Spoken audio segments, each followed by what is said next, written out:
미국에서 발생한 선박 실종 사건 중에 사람들에게 가장 널리 알려진 유명한 사건이 하나 있습니다.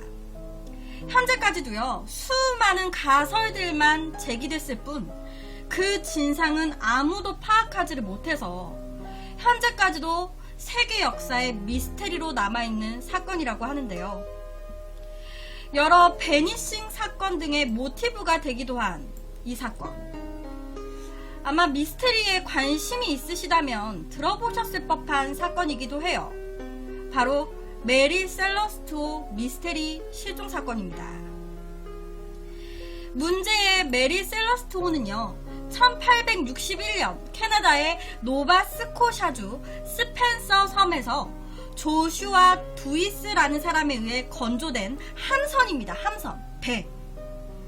원래 이 배의 이름은요, 메리 셀러스트가 아니라 아마존호였다고 해요. 메리 셀러스트호는요, 군함이나 어선이 아니라 무역선으로 건조된 범선. 1868년 미국 선박으로 정식 등록된 이후에요, 다음 해인 1869년에 우리가 알고 있는 메리 셀러스토로 개명이 됐다고 해요. 메리 셀러스토의 첫 번째 선장은요, 소유주 중에 한 명의 아들이었던 로버트 맥레런이라고 하는 사람이었대요. 그런데 이 로버트라는 선장이요, 부임한 지 단 9일 만에 폐렴에 걸려가지고 사망을 한 거예요. 그리고 뒤이어서 들어온 선장은요, 존 너팅 파커라는 사람이었는데, 이 사람도요, 항해 도중에 다른 어선을 들이받는 사고를 딱 당해가지고 급하게 항구로 돌아와야 했습니다. 여기서 더 이상한 건 당시에 이 메리 셀러스토가요, 이제 어선이랑 충돌하면서 이제 배가 부러지게 되잖아요. 부서지잖아요. 그래서 그 배를 이제 수리를 하는데, 수리 도중에 갑자기 배 한가운데에서 원인 모를 화재가 발생을 했었다고 합니다. 다행히 인명피해는 없었는데, 이 수리가 완료된 후에는요, 첫 원거리 항해로 캐나다에서 유럽까지 대서양 횡단 항해를 나가게 돼요. 이제 수리 다 끝나고 또 나간 거죠. 그런데 이때요, 영국의 도버 해협에서 또 다른 상선과 또 충돌을 한 거예요. 그래서 이 새 선장은요, 잘리고 말았습니다. 뭐 배를 몰고 나가면 무조건 부딪혀서 오니까 자른 거죠. 그러니까 초반부터 이 메리 셀러스토는요, 휘황찬란했던 거예요. 불나고 선장 사망하고 충돌 사고 나고. 하지만 메리 셀러스토는요, 초반의 불길함을 극복하고 남아메리카와 중앙아메리카, 서인도 제도를 왕래하면서 다양한 종류의 화물들을 운반했습니다. 그리고 노바스코샤주의 소유주들의 운영하에 6년간 이윤을 남기면서 항해를 계속적으로 이어왔어요. 그러니까 초반에만 조금 그랬을 뿐 작은 사건 같은 건 있었지만 그래도 큰 문제 없이 계속적으로 운행을 해왔던 거죠. 그러던 어느 날요, 메리 셀러스토는 장거리 항해 준비를 위해서 갑판의 선실을 길게 확장을 한 거예요. 리모델링 같은 거라고 생각하면 될 것 같아요. 배를 길게 확장하고 뱃바닥 부근에는 구리판을 쫙 깔아가지고 보강을 하는 거죠. 더 튼튼하게. 뿐만 아니라 항해 경험이 풍부했었던 벤자민 브리그즈라는 사람을 선장으로 임명을 합니다. 새로.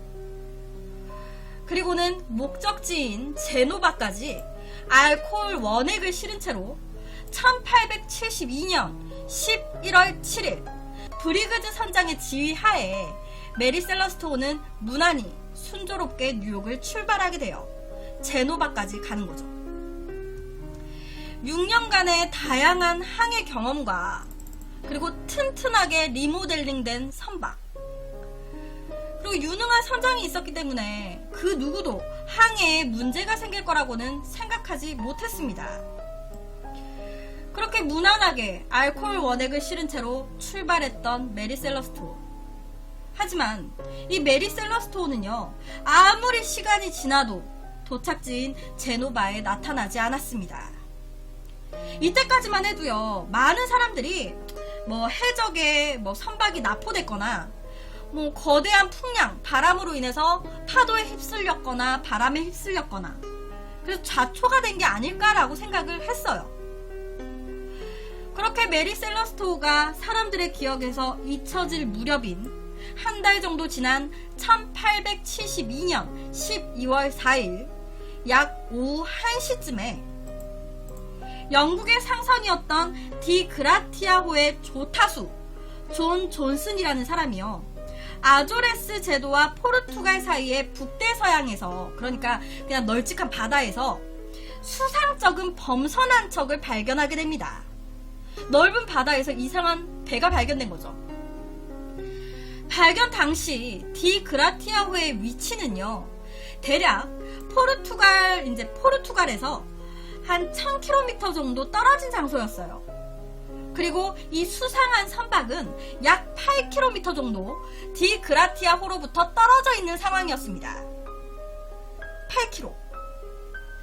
수상함을 느낀 이 존슨이라는 사람은요, 곧바로 배의 선장이었던 데이비드 모어하우스라는 이 선장한테 얘기를 합니다.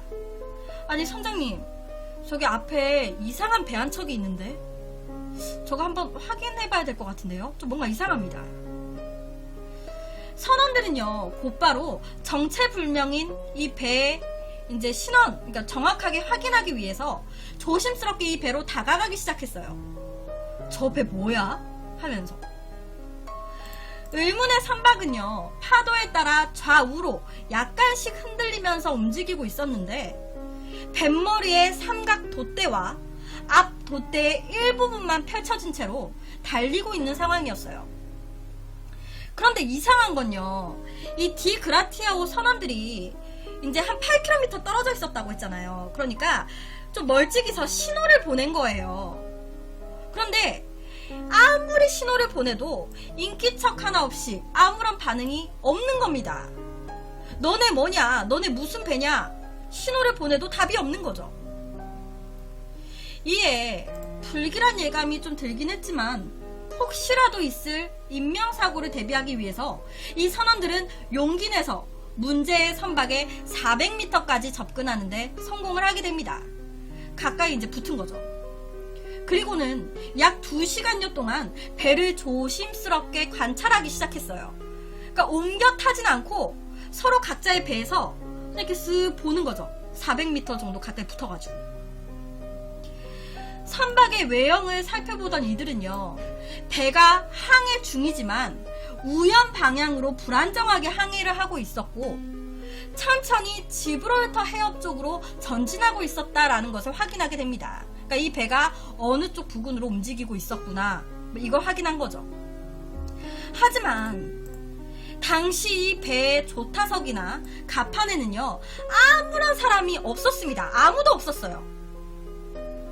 이에 선원들은요, 아니 아무래도 이 문제의 배 이거 아무도 없이 그냥 빈 채로 바다 위를 포류하고 있었던 것 같은데? 라고 결론을 내리게 됩니다.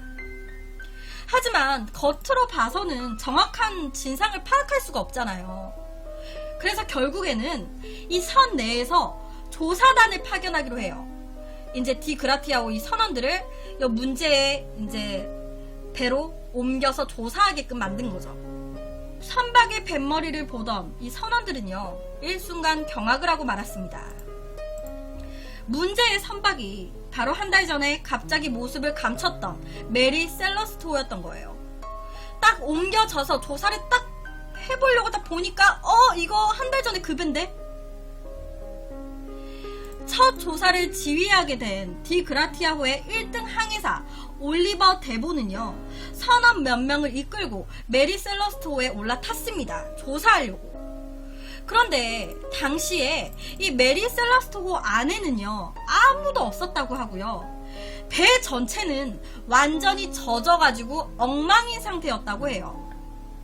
거기에다가 갑판들 사이사이에는요, 물이 고여져 있었는데 특히 이 배의 화물칸에는요, 물이 1m 정도 높이로 차 있었다고 합니다. 물이 차 있는 거죠, 배 안에. 배가 가라앉는 걸 막기 위해 작동 가능한 물펌프가 3개가 있었는데 다른 2개는 분해가 되어 있었다고 하고요. 그리고 구명정 한 척이 사라져 있는 것을 발견하게 돼요. 그러니까 물펌프 3개 중에 2개 고장나 있고 구명보트 하나 어디 갔어?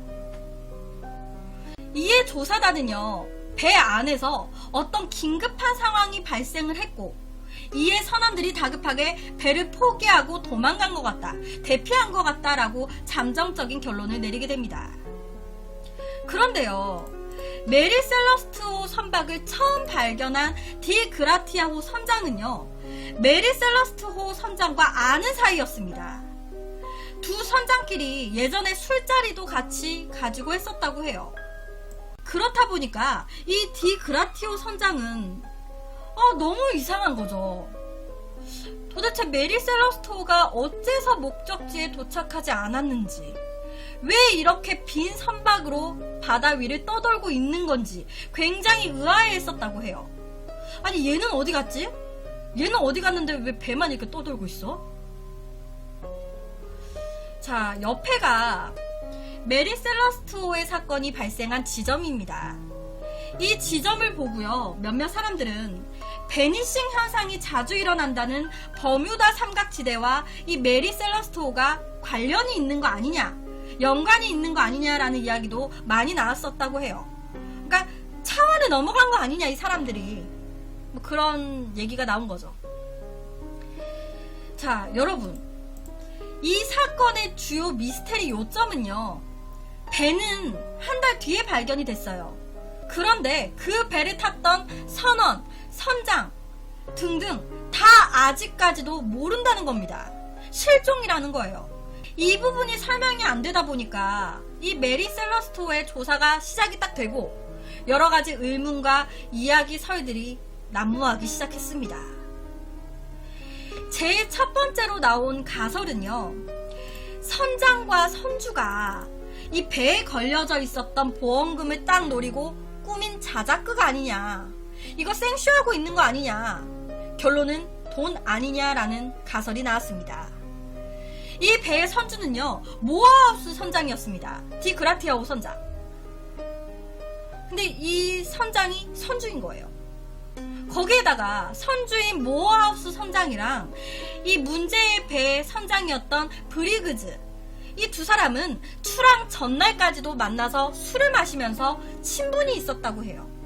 그러니까 출항 전날 만나가지고, 야, 우리 보험금 노리고 너랑 나랑 짜고 치자, 너 이렇게 뭐 해서 실종된 척 해라, 뭐 이런 식으로 짜고 친 거 아니냐. 하지만 결정적으로 이런 보험 사기극을 벌인다 하더라도요, 배를 팔아서 버는 이득보다 손해 비용이 더 컸어요.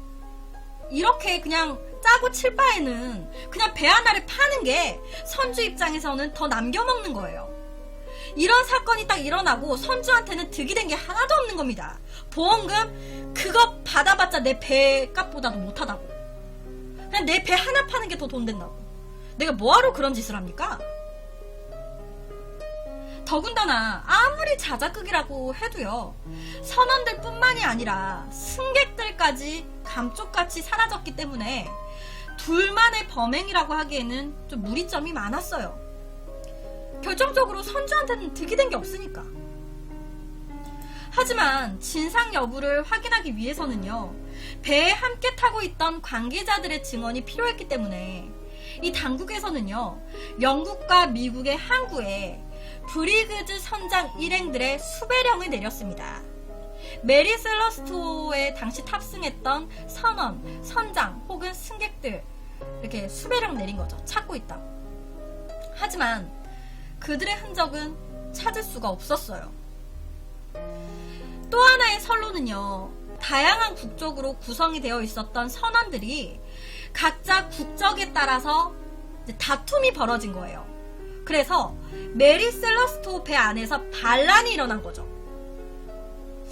당시에 이 메리 셀러스토 안에는요, 7명의 선원이 있었어요. 그런데 7명 중에 4명은 독일인이었고요, 1명은 덴마크인, 그리고 2명은 미국인으로 이루어져 있었다고 합니다.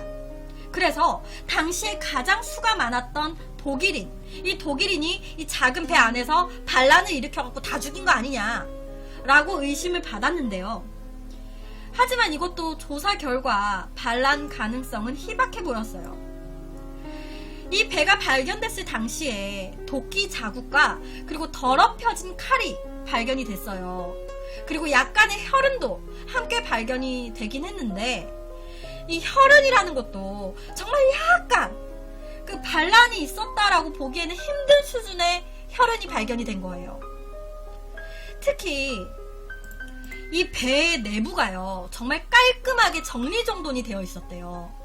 즉 반란이 일어났다면은 이 메리 셀러스토 아내가 이렇게 정리정돈이 되어 있을 수가 없다라는 겁니다.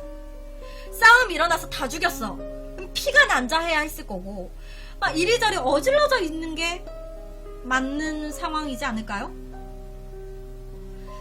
그리고 또 하나의 가설은요, 처음 배를 발견했던 디 그라티아오 일당이 메리 셀러스토 일행들을 다 살해하고 다 죽인 거예요. 그리고 그들의 시체와 증거물을 바다에 싹 다 버린 거죠. 당시 조사관 중에 한 사람은요, 메리 셀러스토는 디 그라티아오 일행과 만나가지고 가볍게 술자리를 나누다가 이제 술김에 싸움이 벌어진 거죠. 그러면서 디 그라티아오 일당이 메리 셀러스토 선원과 사람들 모두 다 죽여버렸다. 디 그라티아오 일행이 그 시체들을 바다에 던져 넣어가지고 증거를 인멸했고, 그리고 우연히 만난 것처럼 메리 셀러스토를 우연히 본 것처럼 위장한 거다라고 주장을 했습니다. 하지만 앞서 말씀드렸다시피요, 선박을 자세하게 조사한 바로는요, 격렬하게 싸운 흔적이 전혀 없었어요. 디 그라티아오에 대한 수사를 이제 진행을 또 했어요. 그런데 이 디 그라티아오에 이제 조사를 했을 때도 금전적인 문제로 돈이 그렇게 급하지 않은 그런 상황이었습니다. 빚도 없었어요. 그러니까 죽일 이유가 없는 거예요. 그냥 정말 술 먹다가 싸움이 나서 한 배의 선원과 선주를 다 죽인다고? 그나마 선장들끼리는 친분까지 있었는데, 거기다가 디 그라티아오 모어하우스 선장은 메리 셀러스토의 선주인데 다 죽인다고? 그냥 득이 될 게 없는데? 그러니까 앞뒤가 좀 안 맞는 거죠.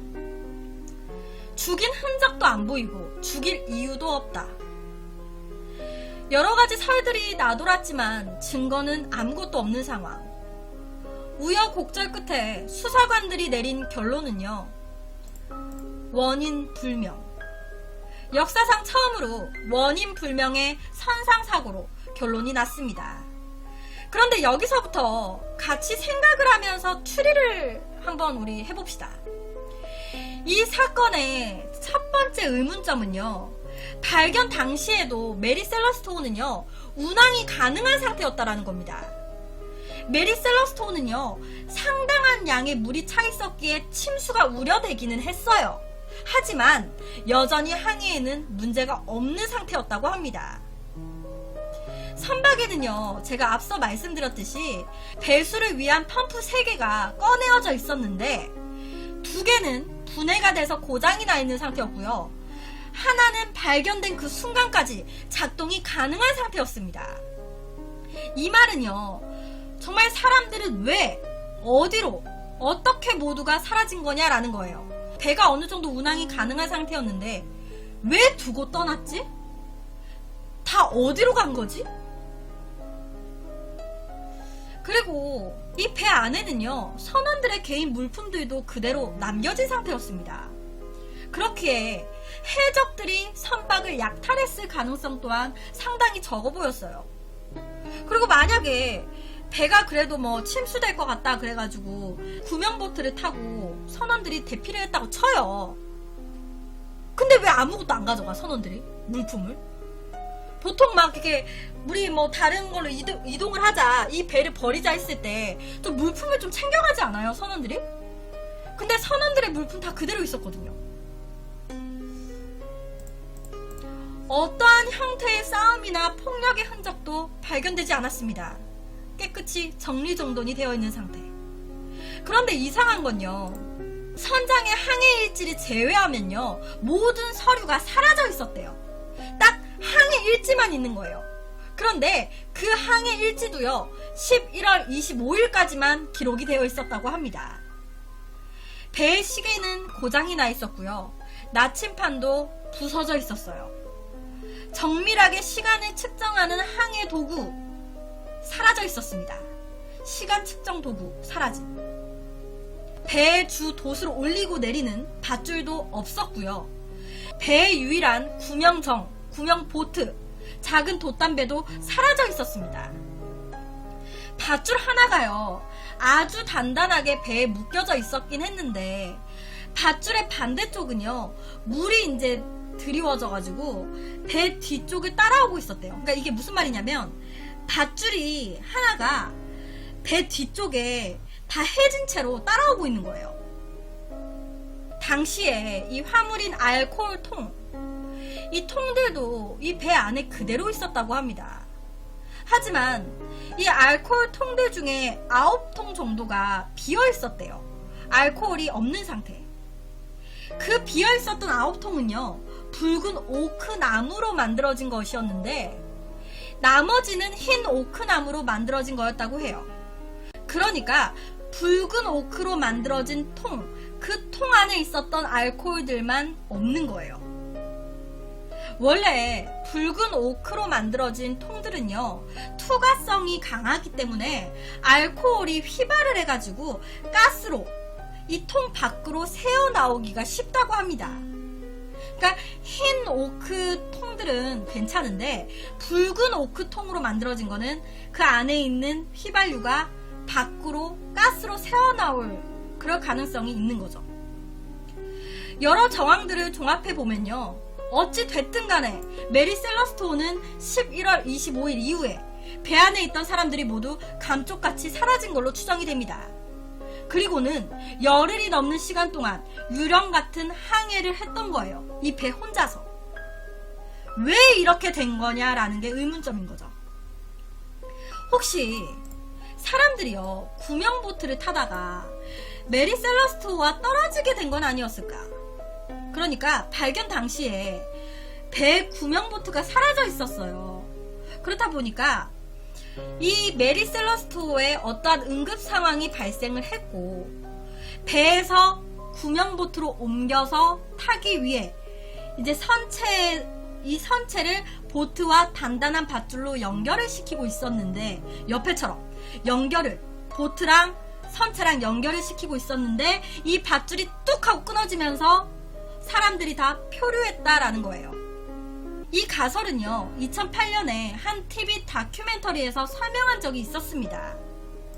실제로 이 배가요, 최고 속력으로 항해를 하다 보면 그 힘에 의해 밧줄이 끊어지는 것은 가능하다라고 증명이 됐다고 해요. 예를 들어서요, 배가 가라앉는 거예요. 아, 배가 가라앉는다, 우리 대피하자, 야 얼른 구명보트 내려 라고 시킨 거죠. 그래서 구명보트로 사람들이 옮겨 타려고 보트랑 배를 밧줄로 연결하면서 사람들이 이 구명보트로 옮겨 타고 있는 거예요. 그런데 그 와중에 이 연결하는 밧줄이 뚝하니 끊어져 버렸네. 그래서 이 보트로 옮겨 탔던 사람들이 다 그냥 바다로 떨어졌고 몽땅 다 죽었다라는 그런 가설이죠.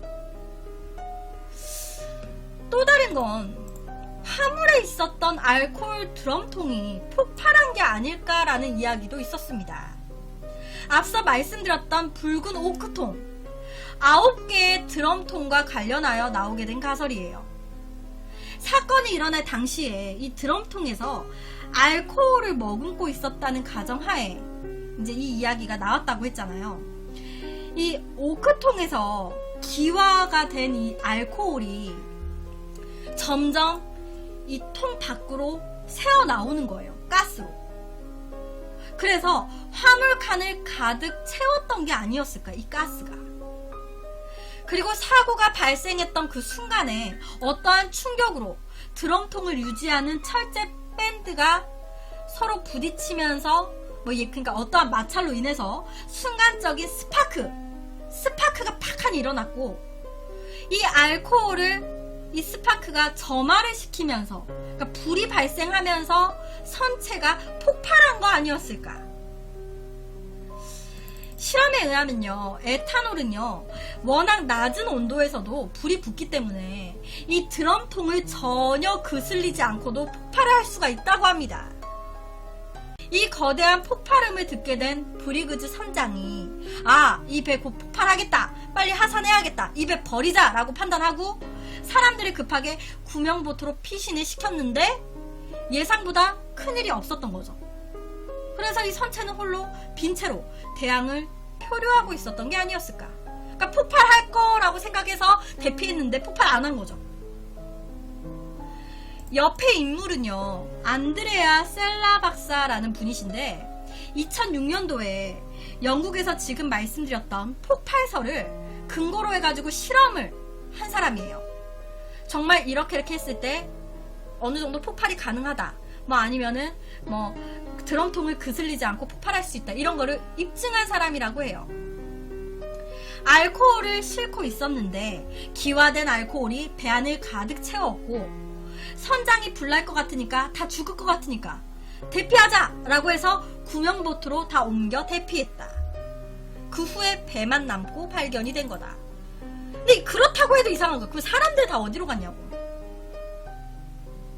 또 다른 가설은요, 1916년 자메이카의 어느 술집에서요, 스스로를 메리 셀러스토어의 선원이라고 얘기한 한 노인의 이제 말에서 시작된 가설인데, 당시 그 노인의 이야기를 듣자면 메리 셀러스토어는요, 항해를 하고 있던 도중에 11월 말쯤에 표류하고 있었던 다른 어느 배를 발견을 하게 된 거예요. 저게 이상한 수상한 배 한 척 있습니다. 그래서 그 배 가까이 붙어가지고 확인을 해보니까 그 배에 있었던 사람들은 병으로 다 죽어있는 상태였고, 그리고 그 배 안에는 금괴가 가득했던 거죠. 그런데 그 금괴들이 진짜 대략 몇 톤이 넘을 듯한 엄청나게 많은 양들의 금괴였어가지고 이 선장과 선원들 다들 그 금괴를 나눠 갖고자 메리 셀러스토어에서 하선을 하게 된 거예요. 저 배로 넘어가자! 그 금괴가 실려져 있던 배를 타고 가고자 메리 셀러스토어의 화물인 알코올을 뜯어가지고 그 시신들이 있었던 그 배를 소독했다라고 이 노인은 얘기를 했습니다. 실제 메리 셀러스토어의 화물인 알코올 중에 9통은 뜯겨져가지고 내용물이 비어있는 상태였죠. 그리고 당시 선주랑 선원들은 그냥 정체 모를 일로 사람이 사라진 것처럼 대충 꾸미자, 왜냐면 우리 어차피 금괴 든 걸로 옮길 거니까 그냥 실종된 것처럼 꾸며요. 그래서 메리 셀러스토어를 그대로 내버려 두고 시간과 위치를 알려주는 장치, 그리고 구명정을 챙겨서 빠져나간 뒤에 각자 금괴를 나눠가지고 흩어졌다라고 의문의 그 노인이 술집에서 얘기를 한 거예요. 당시에 이 이야기를 듣던 한 사람이 물었습니다. 그럼 그 금괴를 가지고 40년 넘게 당신과 다른 선원들은 뭐라고 지냈어요? 이에 그 노인은요, 그거는 알 거 없어 라고 시크하게 말한 뒤에 그대로 술집에 나갔다고 합니다. 그리고 그 후에는 이제 모습을 보이지 않았다고 하는데요. 이 노인이 한 말 진짜인 걸까요? 이 노인이 진짜 메리 셀러스토어의 선원이었던 걸까? 이 술집 노인에 대한 이야기 자체, 이 자체는 정말인 걸까요? 주작은 아니겠죠? 또 하나의 가설은요, 당시에 메리 셀러스토어 펌프 3개 중에 2개가 분해가 되어 있었어요. 이를 봤을 때 사고가 났을 당시 심한 폭풍으로 만났고, 이 때문에 배가 침수가 돼가지고 가라앉기 시작하니까 펌프 3개를 돌려서 물을 빼기 시작한 거예요. 그런데 그 중에 2개, 이 2개가 이물질에 막혀서 고장이 났다라는 거거든요. 물 펌프가 하나만 동작을 하고 있었기 때문에 육안, 눈으로는 선체에 물이 어느 정도 들어차 있는지 판단하기가 어려웠습니다. 그렇다 보니까 결국 선장은 이 배를 포기한다라는 결정을 내렸고, 이에 구명선에 다 옮겨 타서 산타 마리아 섬을 향해 갔다라는 거예요. 하지만 결국 이동 도중 구명정 자체가 다 가라앉아가지고 다 죽었다, 다 사망했다. 그래서 시신도 모두 없다. 그리고 또 하나의 설로는요, 당시 메리 셀러스토어에는 선장의 딸 그리고 와이프가 함께 탑승을 해 있었습니다. 특히 이 딸은요, 돌고래 구경하는 걸 굉장히 좋아했대요. 그래서 아빠의 마음, 이 선장인 이 아빠가 딸을 위해서 돌고래를 구경할 수 있는 배 외곽에 별도의 가판을 설치해 준 거예요. 우리 딸 이제 여기 서가지고 돌고래 구경해. 그런데 문제는요, 그러면 그 가판 위에 딸만 서가지고 보거나 한 명씩 서서 보거나 뭐 그래야 되는데, 배 모든 사람들이 그 작은 만들어 놓은 가판 위에서 돌고래를 구경하려고 다가간 겁니다. 많은 사람들이. 무슨 바닷일하는 사람들인데 돌고래 못 봐가지고 환장한 사람들도 아니고. 여튼 너무 많은 인원들이 그 만들어 놓은 작은 가판 위에 몰리게 되니까 그 무게를 이기지 못해서 가판이 부서져 버린 거예요. 그러면서 옆에처럼 전부 물에 빠져 익사했다라는 가설인데요. 이거는 뭐 저도 그렇고 지금 이 이야기를 들으시는 분들 좀 이건 아닌 것 같다라는 생각이 좀 들죠. 아무리 돌고래가 신기하다고 해도 사고가 날 정도로 배 모든 사람이 가판에서 구경을 했다라는 게, 위험을 인지하고 제지하는 선원들도 있었을 거고 비상 상황을 대비한 선원들도 있었을 거고, 그런데 선원 전체가 다 돌고래 보려고 막 갔다가 다 떨어져 죽었다? 바닷일하는 사람들이라서 오만 거 다 봤을 텐데. 뭐 여튼 또 하나의 가설은요, 1953년 북중미 어느 무인도에서 포로하고 있었던 프랑스 국적의 선원들이 한 섬에서 해골을 발견했다고 해요. 그런데 그 해골의 옷에서요, 브리그즈 선장의 명찰 표식이 있었다고 합니다. 하지만 이게 정말 메리 셀러스토어의 브리그즈 선장인지 확인할 수가 없었던 거예요. 진짜라고 해도 진짜일 수도 있지만 동명이인일 수도 있는 거잖아요. 그렇다 보니까 그냥 가설로 묻혔다고 하더라고요. 현대의 감식 기술이 있었다면 사건의 실마리가 될 수 있었을 것 같은데 좀 아쉽죠. 이 실종 사건 이후에 벤자민 스푸너 브리그즈 선장, 그리고 그의 아내 사라, 그리고 그들의 딸 소피아, 그리고 많은 선원들 전부 찾을 수 있기를 많은 사람들의 관심과 그리고 사건 해결에 대한 기대하에 다양한 수사 방법이 동원이 됐습니다. 하지만 결국에 메리 셀러스토어에 승선했던 선장과 선원 그리고 승객들은요, 두 번 다시 세상에 모습을 드러내지 않았어요. 사라진 한 척의 구명보트, 그리고 부서져 있었던 3개 중 2개의 물펌프, 잘 정리정돈이 되어 있었던 선내, 약간의 혈흔, 그리고 9통의 사라진 알코올통, 선장의 항해일지를 제외한 사라진 서류들, 11월 25일까지만 기록되어 있었던 항해일지, 배의 시계는 고장이 나 있었고 나침판은 부서져 있었고, 사라진 시간을 측정하는 항해 도구. 도대체 이들은 사건 당시 무슨 일들을 겪었던 걸까요? 이 메리 셀러스토어 실종 사건에 대한 여러분들의 생각은 어떠세요? 여러분들 있잖아요. 저는 개인적으로 베니싱 현상은 아닌 것 같고요. 아까 말했던 금괴가 좀 클 것 같아요. 제 개인적인 생각으로는 그 노인이 말한 대로 금괴 있죠.